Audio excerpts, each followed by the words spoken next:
Hi guys, welcome back to my FFBE channel. If you're a free-to-play player, have no fear, for Pastures is here. Today we want to review the latest banner that's out. This event is called the Dreadnought. New heroes, new event limited equipment. So let's just take a quick look. It's starting this Friday for the next 2 weeks. As a beginner, you can already get a rare summon ticket, so that's awesome.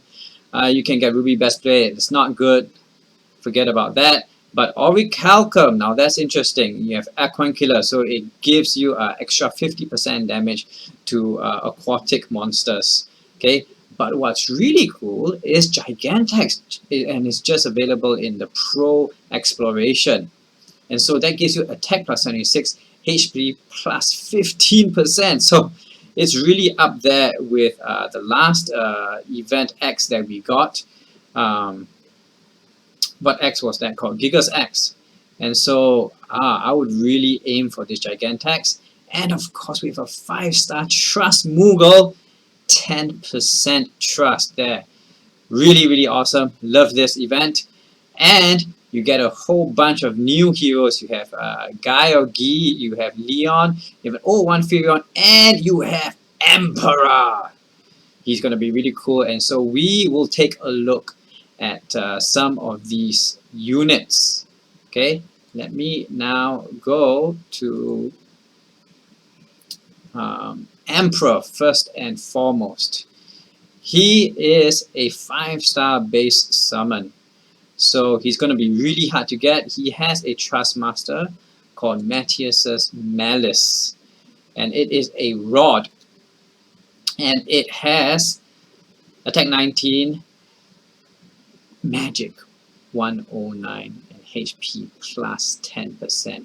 This is by far the best rod in the game right now for magic users. Okay, if you manage to get Emperor, this is what you need to unlock to really boost him up.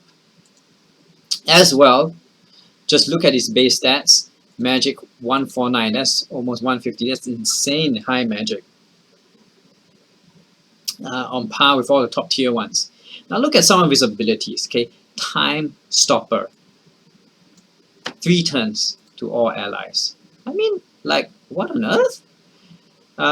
Stop isn't even like curable. They're just stopped. And then he has some interesting stuff. He can increase his own spirit at the expense of the spirit of his enemies. Okay, so this really helps him survive other magic attacks, and he just gets more tanky that way. And what I really love though is his MP recovery, 10% per turn per battle. This is basically the best passive MP recovery skill in the game right now. Okay, just on this alone, he is really overpowered. But let's look at his element damage. It's called Fire from Below. And this one, look at it. Consecutive damage increased up to 10 times. He can have up to base 2 times and up to 10 times fire magic damage to one enemy. And he can dual cast it. That's insane. Oh my gosh. You just keep on casting fire, you imperil them, or you use your Prim, reduce their fire resistance, and you're going crazy. Look at this. Insolent fools. That's what the Emperor says, of course. He can't be targeted. So with a Cecil, with Provoke, he will hardly get hit. Okay, actually his attack is already pretty high, 121, and his spirit is 134. So on top of this, like, he's a one-man show. That's really crazy. But what is really, really interesting is that he can increase his magic by 100%. So he's 149, okay? Let's say 150, and times 2 of that is 300 base attack magic. Just off the bat using this one skill, but of course it comes at the cost of decreasing the spirit of all other casters. Okay, now the banner actually doesn't have the right thing. It actually says it boosts spirit while boosting his own magic, but actually he eats up his ally spirit. Okay, so I think this is the right description. But really, his main attack is going to be Starfall, and it's 2.3 times magic damage. Ignore spirit 50% to all enemies. Now let us compare that with Meteor. Meteor is magic damage 2.5 times, so 0.2 times higher, but ignore spirit is only 25%. And so Starfall is by far the better, and in fact the best magic attack ability in the game. And of course he has 4 elemental attacks. That's insane. Air, wind damage, this will come in useful for some of those bosses. And in fact, if you have like a Mercedes or something, using Flare because it reduces water resistance, can really pair and chain up some water damage there. Now look at his limit burst. Decrease all elemental resistance by 25% for 3 turns to all enemies. Come on, man. That's just insane. So just imagine you already have this. You don't even need to imperil, okay? Just use his limit burst, and then you start chaining your fire from below.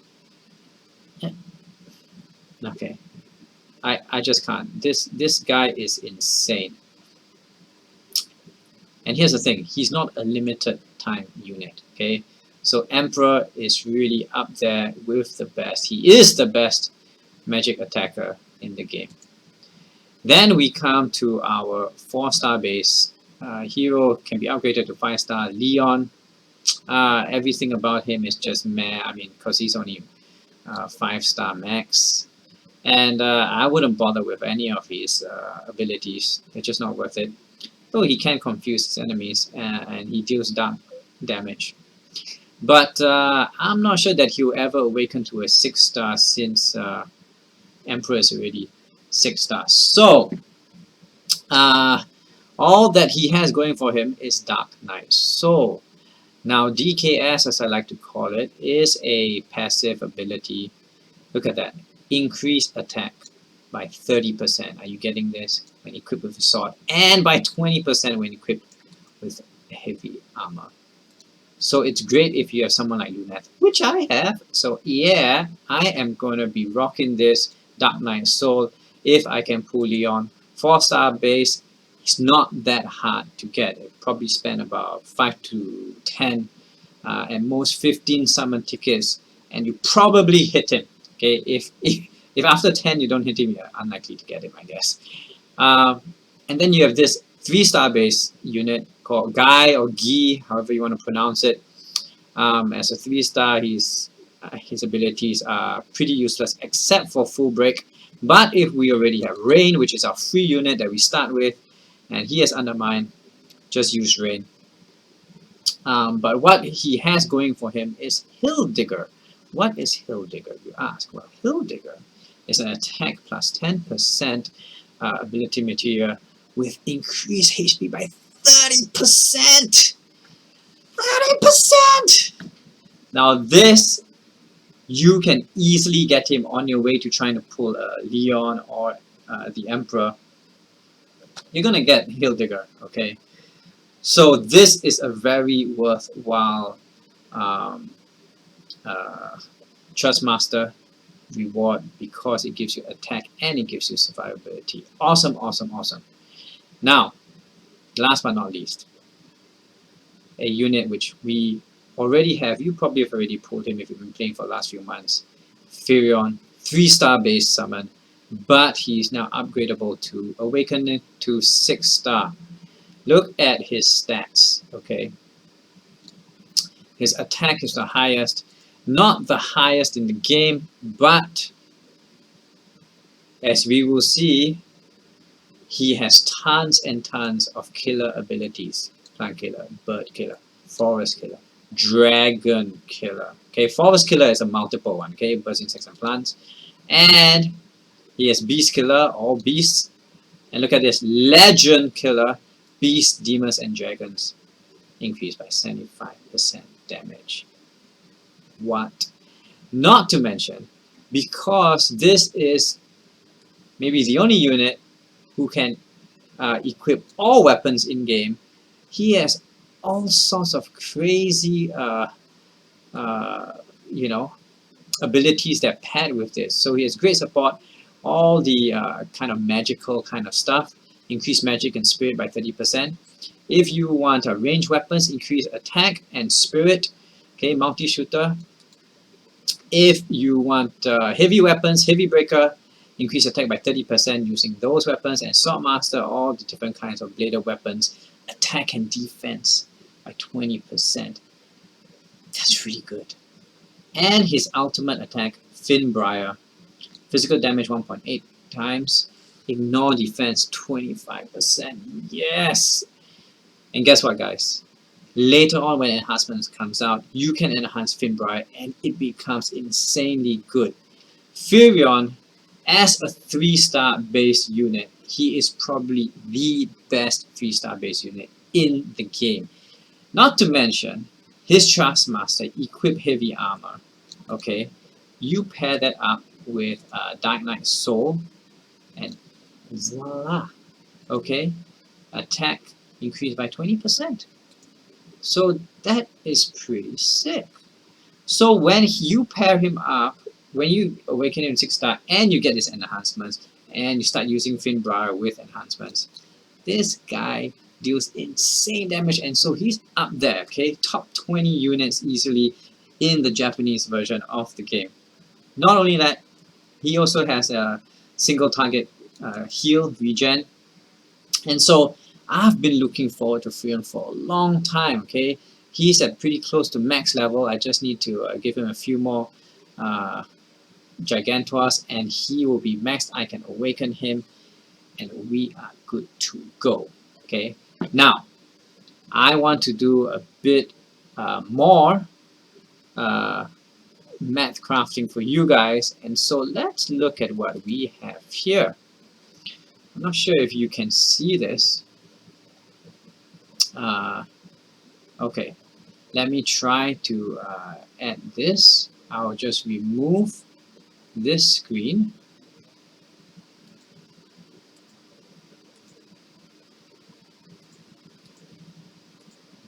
Okay, can you see that?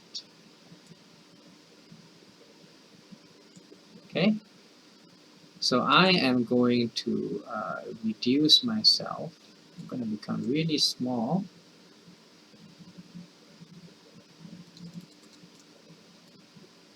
And let's just look at some numbers here, okay? Look, guys. Firion, you get him all the best in slot items, okay? Whether it's equipment or whether it's material, okay? So Dual Wield and Blade Mastery, okay? That's DW and BM here. And then you give him other boost attack abilities, okay? Then he has his innate bonuses, okay? And he basically comes up to about 800 attack, okay, with all these modifiers. With an Esper, okay, the Esper gives you plus 52. I don't know if you can see it there.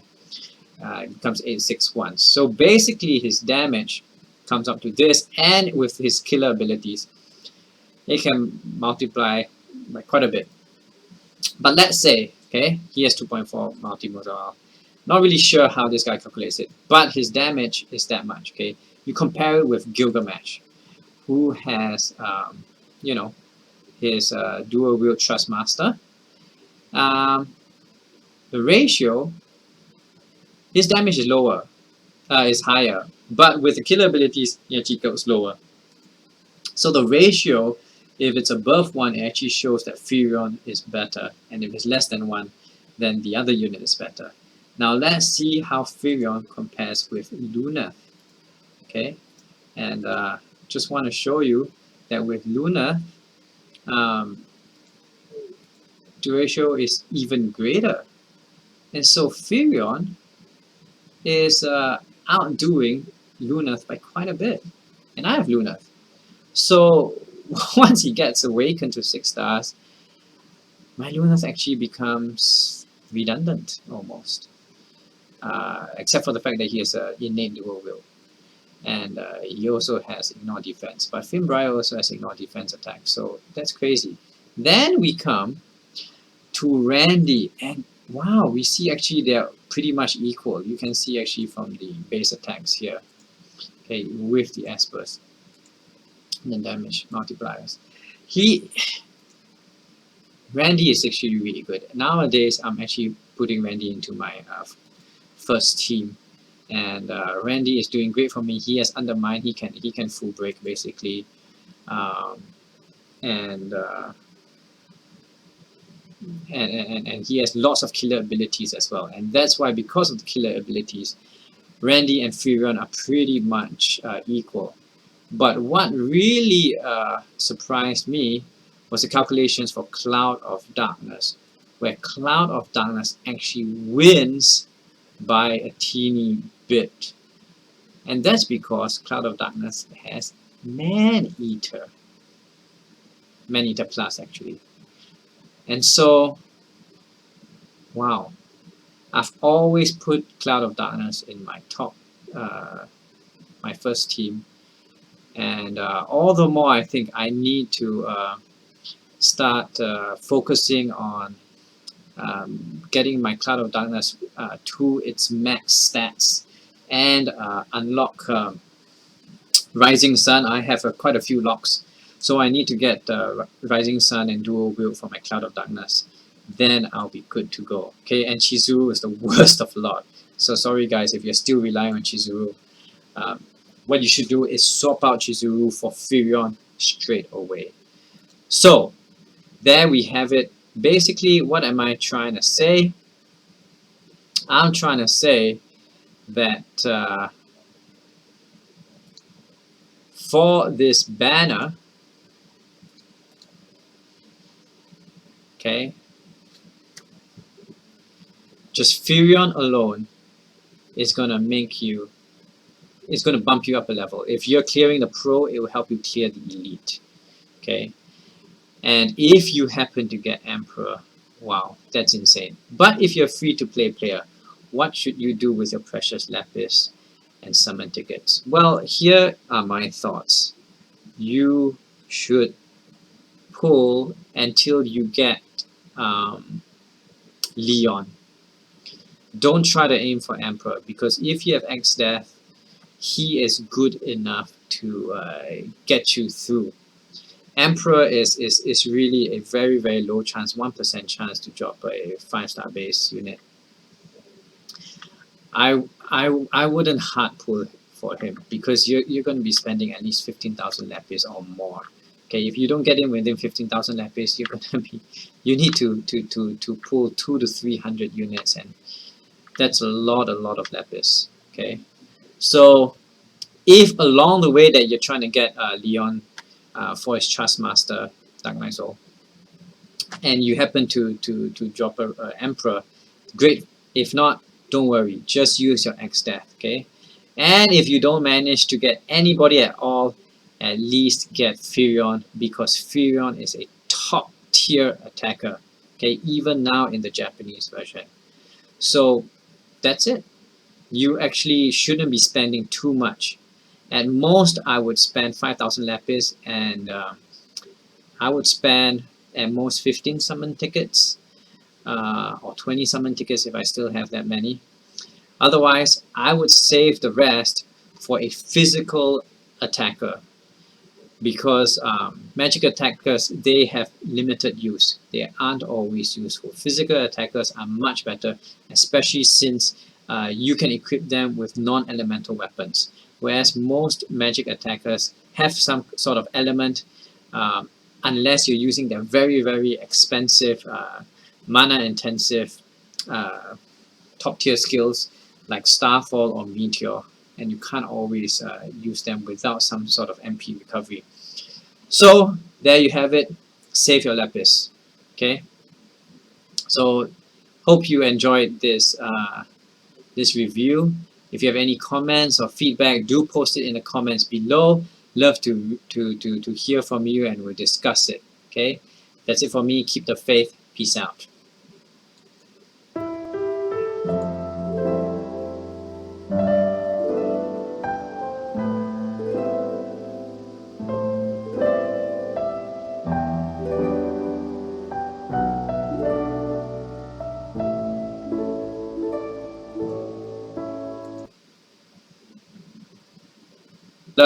That's not too bad. So you add how much? Aquan Killer is 250%, is it? Let's check it out.